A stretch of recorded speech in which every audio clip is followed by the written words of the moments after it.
Welcome back to HorrorBabble. Horror at the Poles concludes today with an incredibly obscure weird tale by the equally obscure author C.P. Howard, Prunes. The water between the lighthouse and the island started to freeze, and the lone watchman looked on in horror. We hope you enjoy this one, and we hope you've enjoyed the series.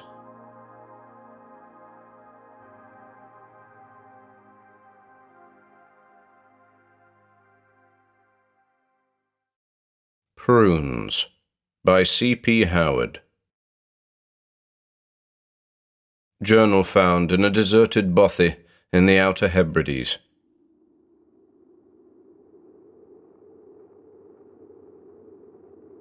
April 17. They say that to keep a journal is to keep one's sanity. I do hope that's true. Stationed here, alone, 4 weeks and counting, and I'm losing my marbles. I'm sorry, Emery. One cannot possibly be alone in your company. Emery, I must add, is my feline companion here at the lighthouse. He's black as midnight, property of the corporation. You see, watchmen such as me are no longer permitted to work in pairs or groups. Trouble follows. Folie à deux, they say.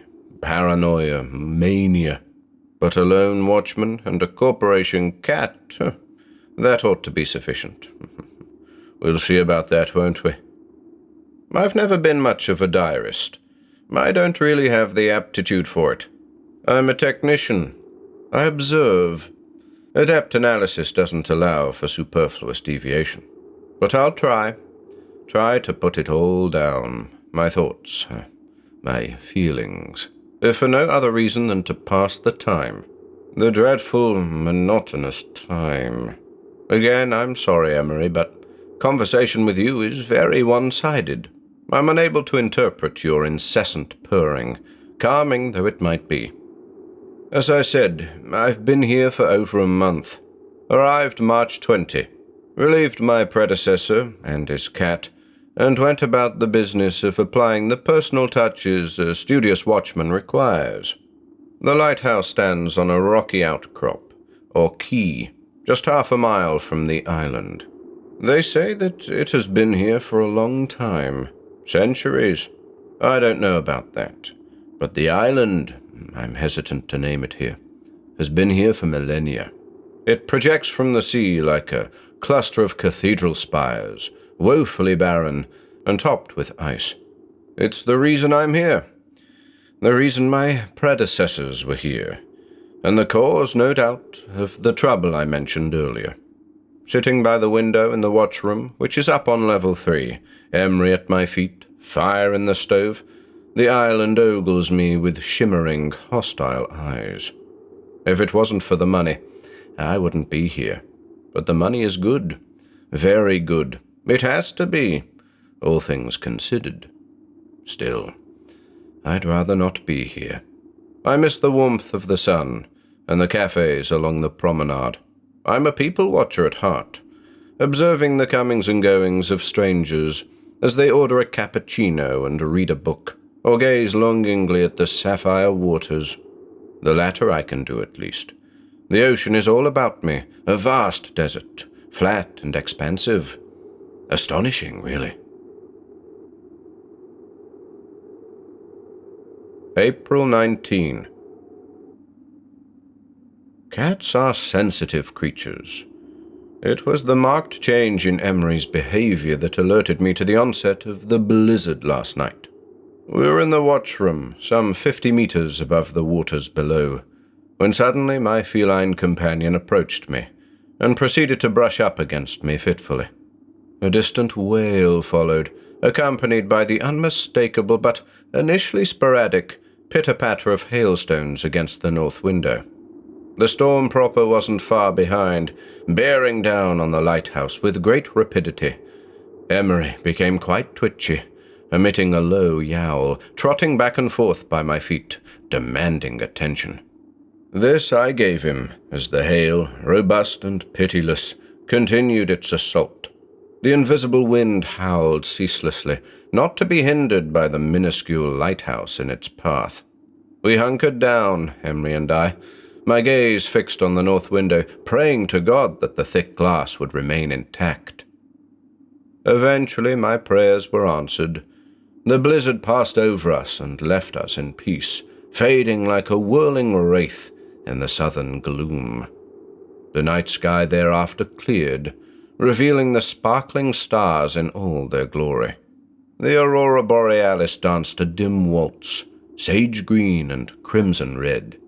But little comfort did these things provide, for the clearing of the skies could lead to only one thing, a drop in temperature. And the drop was dramatic. On waking this morning, the temperature outside had plummeted to -20 degrees Celsius, and now the key is surrounded by a circle of ice, a circle that is expanding hour by hour. This troubles me greatly, for the waters between the lighthouse and the island are exceedingly calm. If the water continues to freeze... April 20. In spite of my fears, the routine continues. Rise at dawn, feed the fire, feed Emery, feed myself, survey the light. Firewood is plentiful, but limited, so I burn it sparingly. I'm here till June 20, so I must eat sparingly too. The lower of the two stores, the stores being at ground level and level 1 respectively, contains fuel for the light. This hefty supply, I'm told, is enough to power the light for a decade. But my primary duty is that of the watch. We watch the island, but we don't ask questions. Those who ask questions are not qualified for the watch. It's that simple. We're paid to take care of the lighthouse and to keep our eyes on that strange atoll. We speculate privately nowadays, knowing the fates of our predecessors, our conjecture stemming from hushed exchanges over foaming ales in seafront bars. Former watchmen speak of shadows and spectres, piping and moans, bright lights and thunderous booms, all confined to the island. These observations are to be recorded minutely, later handed over to the corporation for further study. I've seen neither hide nor hair of such things myself, heard only the faint whistle of the northerly wind as it blows through the tallest crags of that barren rock. Eerie though it is, I'm continually reassured by the stable disposition of my feline companion. Emery will know before I, if strangeness is abroad. The circle of ice surrounding the quay continues to grow. To the north there's the suggestion now of a white pathway, a bridge of ice forming between the lighthouse and the island. Tomorrow morning, I'll brave the terrible cold and test the integrity of that ice. April 21. Lunchtime. Emery and I are in the watchroom, filling our bellies. My feline companion purrs contentedly, which pleases me. As for my activities earlier this morning, I donned my furs and went out at about 10 a.m. It was appallingly cold. The steep descent to the circle of ice below would have been treacherous in anything less than snow boots. Numerous pokes and prods assured me that the water was indeed frozen solid. The bridge of ice I mentioned, which leads directly to the island, is surely traversable. This fact bothers me tremendously, for it has been speculated that some of my predecessors never returned from their watches. Some, it is said, were simply absent from their posts when their successors came to relieve them. Watchers, or the watched? I could head over there, I suppose, traverse that white pathway and look for evidence of foul play. No, not a snowflake's chance in hell. My primary duty, and this I must continue to remind myself, is to observe. I'm sure Emery wouldn't encourage such a move. Perhaps that's another reason why the corporation actively discourages pairings nowadays. A like-minded individual might have been able to convince me that it was a good idea to explore the island, and that the secrets kept by the corporation were worth knowing. I don't know about that, but there are two sides to this coin. If that bridge of ice is traversable, then it is traversable in both directions. Emery has finished his lunch. Nothing remains of that plate of chicken chunks. I'd better get back to my sandwich. Too distracted. Seems I'm getting the hang of this diary business. Later. And so it begins. I want to put it down to my imagination. In fact, I'm certain it was just my imagination, for Emery remained asleep as I stood at the north window, gazing towards the island. But there were lights over there, shapes that danced above the topmost crags, all colors. Greens and blues were followed by reds and yellows, rising and falling above the peaks, like the souls of buried jesters, juggled by invisible hands of air. And there were shadows, swirling forms that seemed to emerge from the very rock, like sea smoke rising from warm water, descending the precipitous cliffs in quest of the frozen waters below. I pinched myself. Not a dream, a majestic fantasy, but quite ghastly in its frenetic garishness. I watched for no more than 10 minutes before the illusion faded, and reluctantly I committed the details of my sighting to the watchman's logbook. I was playing with my words, matter of fact, compared the dancing shapes to the northern lights, the sneaking shadows to a trick of the light. And I left out my feelings, the powerful sense of dread that the appearance of those strange things stirred in me. I've never experienced gloom before, nothing like melancholy. But the onset of that weird spectacle brought about an overwhelming bleakness that held me in its terrible grip, a trance-like state that promised only sorrow and doom. I'm in bed now, the bedroom being situated on level 2, the lantern at my side flickering wanly, hopelessly dull, compared with those things that danced above the island. Emery will be in shortly. I eagerly await dawn, the inevitability of the sunrise that serves to remind one that all is well, that everything is as it should be, normal, ordinary. But as I lie here in this cold bed, the faint whistle of the night wind the only sound, I'm plagued by the memory of those queer shadows seeking the white pathway, smoky tendrils reaching, probing. What were they looking for? April 22. It's early, and I've still duties to perform this morning, but this couldn't wait. I was on my way to procure firewood for the stove when I was nudged by Emery. It seemed that my feline companion yet again was trying to get my attention, and, furthermore, seemed intent on guiding me to the main door on the ground floor. Down we went, and once there, I unlocked it and pulled it open. The chill air that rushed in to greet me was biting. It's very difficult to describe just how cold it is up here. I've experienced my fair share of extreme weather during several winters in the taiga, but this place is something else. Cold with purpose is one way of putting it.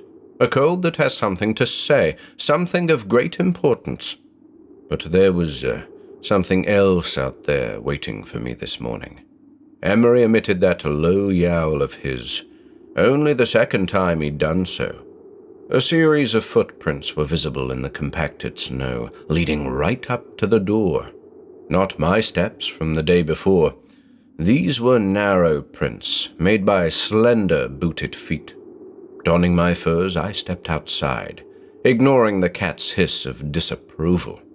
I followed the steps all the way to the ice bridge, by way of which this mysterious, slender-footed stranger had undoubtedly come. But that's where I stopped. I hadn't the energy or the will to attempt to go any further. So, what's going on here? Is the island inhabited by an elusive, slender-footed race? Or were the curious footprints made by an Arctic bipedal beast of some description? I scratched my head as I returned to the shelter of the lighthouse, pausing on the threshold, as the realization that the prince of the nocturnal wanderer had come in only one direction disturbed my train of thought. I've just now completed a thorough search of the lighthouse, on the lookout for wispy interlopers. Emery's demeanor suggests that we're alone, but the fact that, prior to the discovery of the prince, the cat was aware of the presence of something outside vexes me as I write. Time to fetch some wood. Stoke the fire. A cup of coffee might settle my nerves. What do you think, Emery? Later. I'm puzzled, and no closer to an answer concerning who or what came to the door this morning. But Emery's disposition now tells me that something is amiss. He wouldn't touch the food I put out for him, and whenever I approach the north window, he yowls frantically. I've taken to talking to him now, like a true colleague, hopeful that in so doing I'll work out a means by which to construe his behavior. When he's close to me, he settles somewhat, purring gently. But when, for example, he marches off on one of his lone inspections, his tail trails along the ground, and his ears are lowered. I have to admit, though, that I'd be twice as afraid without him. Yes, I know he's just a cat, but his instincts are sharper than mine, sharper than any man's, I'd venture. Here on the edge of the world, with only one's thoughts for company, you'd forgive a lone watchman for losing his marbles. But with a cat like Emery by one's side, one might just be able to hold on to them. For a little while longer, anyway. I'm not looking forward to nightfall. Later. It's late. 11:36 p.m., according to my watch. No lights tonight, no creeping shadows. But there's a racket. Several strange noises, all of which, it would seem, are carried by the northerly wind to the quay, where, uncannily, they're able to penetrate the thick glass windows and stone walls in order to reach my ears. My feline companion is haunted by these sounds, on his haunches most of the time, yowling ceaselessly, and these sounds are unlike any I've ever heard before. There are bouts of dissonant melodies like the insane piping of church organs, uncanny cackles belonging to throats less than human and much less than animal, horribly suggestive clashes comparable to vast portions of glacial ice tumbling into the sea. Again, reluctantly, wanting desperately to attribute these things to my imagination, I'll make a note of the sounds in the watchman's logbook. Make a note with a pencil gripped by a trembling hand. And again, I'll omit to mention the gloom, the dread I feel. Those predecessors of mine who went mad, those who disappeared entirely, were they too haunted by the Isle of Lair? It would seem that that dark rock has it in for us, all of us. It sure as heck doesn't want me to get any sleep tonight. I suppose I'll just lie in bed, staring at the ceiling, glancing at the flickering lamp beside me, wrestling with Emery at my feet, wondering what it's all about, why the corporation is so secretive about it, until that infernal commotion ceases. Will it cease? Give me a break. April 23. No sun today, just grey, gloomy skies. The night was long. Emery and I were in and out of sleep, but the sounds eventually stopped just after 3 a.m., which at least put an end to our fretting. The routine continues. The fire is fed, Emery is fed. No appetite myself. Seen to the light, which, now I think about it, seems little more than an invitation to the inhabitants of the island, who or whatever they might be, a bright yellow eye that shines interminably, illuminating my small world day and night. I braved the main door again this morning, and am pleased to report that there were no new footprints waiting for me outside. So it's back to the watch, the endless watch. I'm by the north window as I write, throwing glances at the island, its sharp pinnacles resembling a silver crown, implying the existence of a giant beneath the frozen waters, a Goliath of the deep, waiting, patiently waiting, for the right moment to rise from the depths, to show its ghastly face to the world once more. My imagination is getting the better of me again. What do you think, Emery? Have I got it in me to sit this thing out? I'm losing myself here. A little walk wouldn't kill me. A stroll over to the island, to prove to myself that there's nothing out of the ordinary over there, nothing that's out to get me, nothing dangerous. It's like the corporation said, just as the advertisement for the position stated. Perform routine maintenance tasks to ensure the proper functioning of the lighthouse. Monitor and record observations of noteworthy events on the adjacent island. Keep detailed logs of weather conditions, etc. Noteworthy events, not strange or unusual events. It's quiet out there at the moment. The weather's been much the same since the blizzard of April 18. I'm going to go, in spite of your protests, Emery. Wish me luck. Later. I'm back, and in one piece, and I found something. I'll start at the beginning. I left the lighthouse at noon, and under the grey ceiling found myself traversing the bridge of ice, some 50 feet wide now. The cautious trudge took roughly an hour, guided by the looming island ahead of me.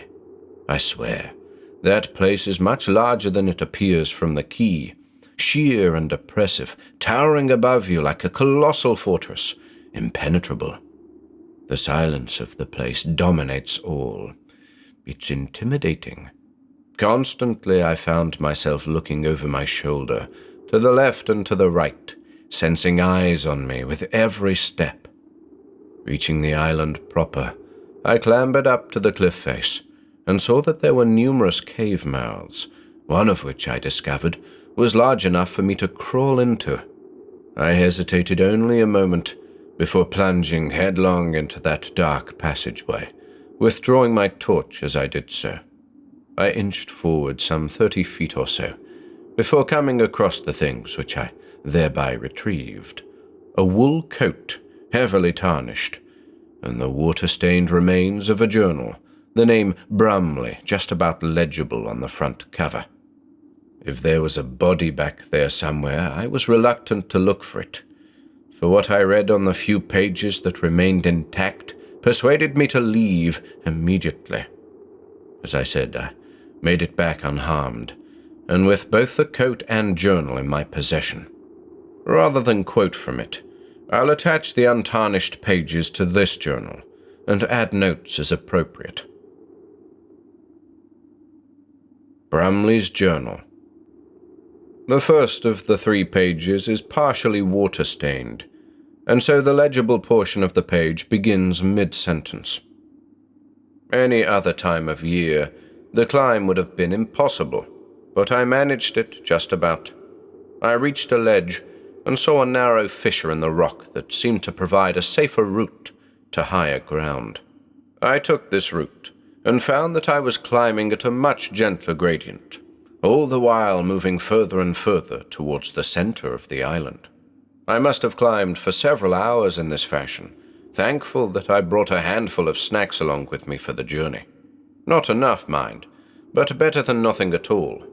I must be out of my mind, I thought, as I clambered up that sloping fracture. But that driving force, powerful and unrelenting, compelled me to continue.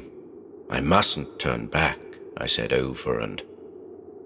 Further water damage at the bottom of the page renders the remainder of that paragraph illegible. The second of the 3 pages, however, is completely intact. It was as though I'd found myself standing in a vast courtyard, hemmed in by unearthly church steeples. Deep violet skies hung overhead. The silence was palpable. This was a spiritual place, I thought, and assuredly the very top and center of the strange isle. In the middle of the space, a good 300 feet from my position at the top of the stairs, stood a small structure, clearly man-made, resembling a mausoleum. I went towards the structure, all the while paying close attention to my surroundings, desolate and quiet as they were. I had the feeling that the towering spires were manned by watchmen, their purpose not dissimilar to mine. But, unlike me, these men hadn't abandoned their posts and would soon raise the alarm, alerting the dwellers of this place to my presence. But no sounds followed, no cries, no horns, just the dead silence that had haunted me from the very moment I set foot on the island. The third and final page is water-stained towards the end, but I think enough can be gleaned from it regardless. When at last I reached the small structure, I saw that it could be nothing else but a mausoleum. The word lair, being the name of the island, was etched in bold lettering above a huge stone door, on either side of which broad columns supported a surprisingly plain, hip roof. And then, as the last vestiges of light faded above, the stone door swung open inexplicably, and from the darkness beyond rushed a ghastly stench, filling my nostrils and forcing me backwards. A maniacal cackle sounded from that hitherto silent structure, the very same sibilant shrieking I'd heard night after night at the lighthouse, the cries of the king, awakened once more to drink of the human body. My nightmares come to life, I turned and fled, saw the watchmen, my predecessors, descending from the spires like deflated, desiccated... End of journal. What can be made of this? It's eerie, but it makes for fascinating reading. Could there really be a mausoleum at the center of the island? If so, who or what is the thing that lies within, ostensibly quite alive? I wish I could say that Brumley's account was nothing more than the result of a fever dream. But I, too, have heard things, seen things. Emery is wise to it, too. How the remains of my predecessor came to be in the darkness of that cave, I am unable to surmise. But I don't like it. Don't like it one bit. The corporation must know about it. They've known about it from the very first. But still, I'm baffled. Observations are one thing, but what if this thing comes after me?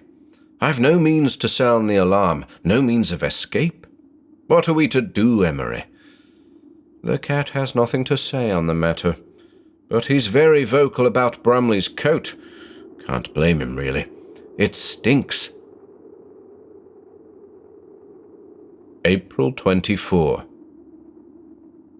Another strangely silent night. Like a night in the void.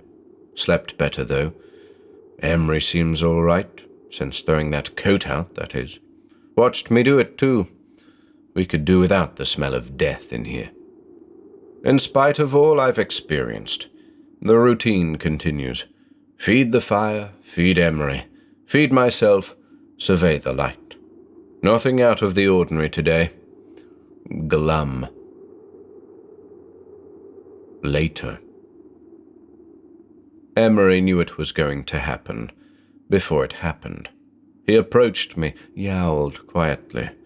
He was afraid. Didn't need to learn cat speak to sense that. And then I heard it. 3 solid raps at the door downstairs. Like the waters outside, I froze, eye to eye with a trembling Emery. A space of several seconds passed, and then the raps sounded again. 3 distinct knocks. My head whirled. 1,000 thoughts flashed through my mind. Had a slender-footed being come once again to my door? I went to the north window, tried to get a glimpse of who or what might be out there. But it was dark outside, not helped by the overhanging balcony above that threw the lower portions of the lighthouse into shadow. The rap sounded again. Bracing myself for the cold, I climbed the ladder that leads to the balcony and pushed open the hatch. Without my furs, the cold was almost unbearable, numbing my extremities, poking at my eyes. But I meant to be outside only briefly. I made my way to the railing and peered over the edge into the gloom below. I thought I caught sight of a shape in the darkness, but I couldn't be sure. Back through the hatch I went, and down into the watchroom. Emery was yowling again, and rushed over to me the moment he saw me. The raps came again, and I was left with a simple choice: ignore the mysterious caller, or answer the summons. And yet I managed to conjure up a third option, and made my hesitant way downstairs, intending to listen by the door, to somehow determine the nature of the call, without opening it. With all the stealth I could muster, I crept towards the door, and placed my ear up against it. It's a large metal door and weatherproof, designed to withstand the most brutal of blizzards, so I was fairly confident in its ability to offer protection from whatever lurked without. But with that heavy object between me and the outside world, little could be heard, other than the faint and familiar whistle of the Arctic wind. Suddenly, the rap sounded again, frightening me half to death. "Hello?" I called without thought, my heart in my mouth. And dimly, very dimly, I heard an answering voice. "Let me in," the voice called, an empty voice. "Who are you?" "I'm cold." "Who are you?" I repeated. "It's cold out here." "Answer the question." "Cold without my coat." I froze at that. Brumley was out there. But that simply couldn't be. If the spectre of the dead watchman was out there and he wanted his coat, he'd have to go searching for it on the ice. "Who are you?" I called again, nervously. But no further responses followed. I retreated, terrified. Emery was waiting for me in the watchroom, yowling like a cat possessed. I comforted him the best I could, shivering from head to toe. The ghosts of the island were closing in, emboldened somehow. Could a door, a simple metal door of the material world, really prevent their intrusion? Nothing has happened since, but I think my feline companion and I are at the end of our tethers. I'm not sure how much more we're able to take. April 29. Days have passed without incident. The routine has continued. I've risen at dawn, kept the fire burning. Emery and I are well fed. The light continues to shine. I've been over these journal entries in the watchman's logbook a dozen times, wondering if it wasn't just a dream, barring the salvaged papers of Brumley. That is, Emery seems his usual pleasant self, happy to just eat and lounge about, as is a cat's prerogative. But I'm not so settled. There's an atmosphere of expectation, like hidden forces are mounting against us, gathering the will and means necessary to take the lighthouse and its occupants. If so, this could be the end for me and my feline companion. If, after all, I'm not imagining all of this. Imagination is a powerful thing, especially when it's all a man has left, isolated in a barren place, trapped by the elements, stuck in repetition. But I'm quite sane. I know this only too well. I'd welcome madness at this stage, I think. Madness, at least, is served with a chance of recovery. If only the promise of adequate compensation was enough to get me through. How am I to endure another 8 weeks?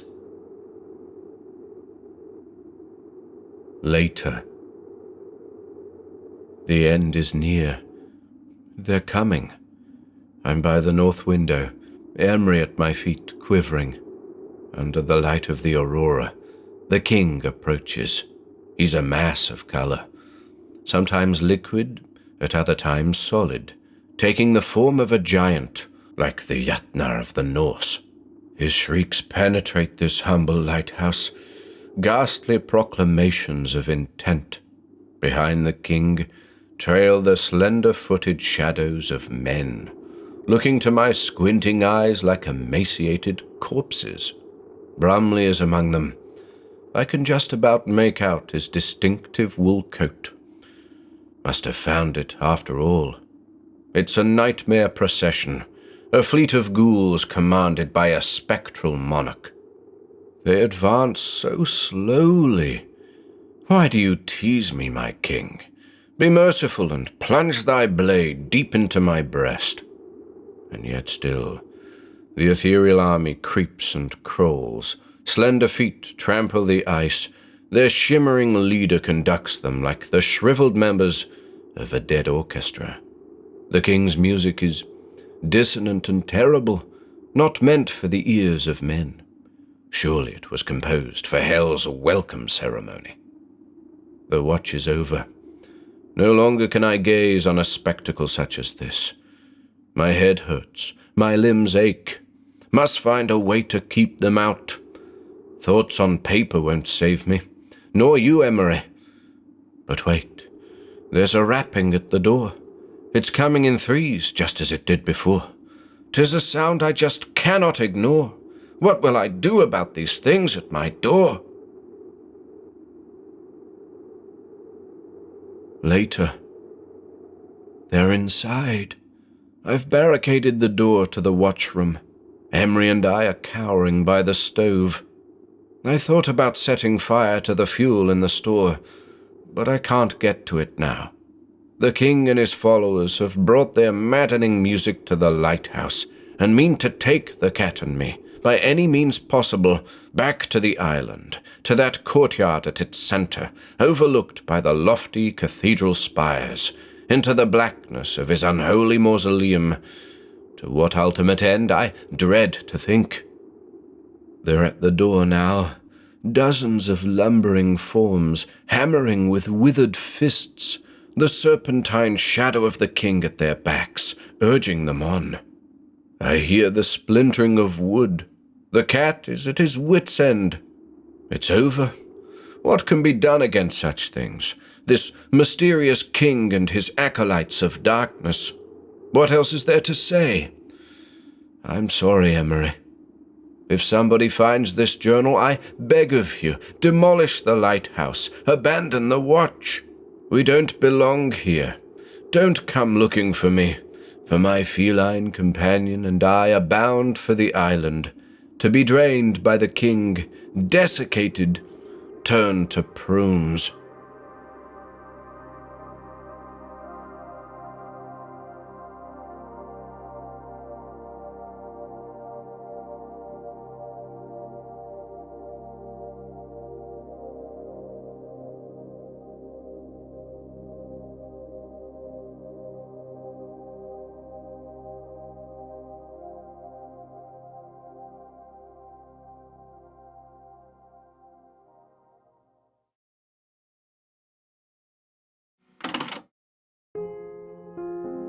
If you enjoyed listening today, be sure to subscribe to the channel by hitting the red subscribe button below. After doing so, click the bell icon next to the subscribe button to receive new content notifications. If you'd like to support our work and receive exclusive perks, consider becoming a channel member by clicking the join button below. To support us in other ways, see the video description for links to our Bandcamp and Patreon pages, our merch store over at Teespring, and further information relating to our releases on Audible, iTunes, and Spotify. And until next time,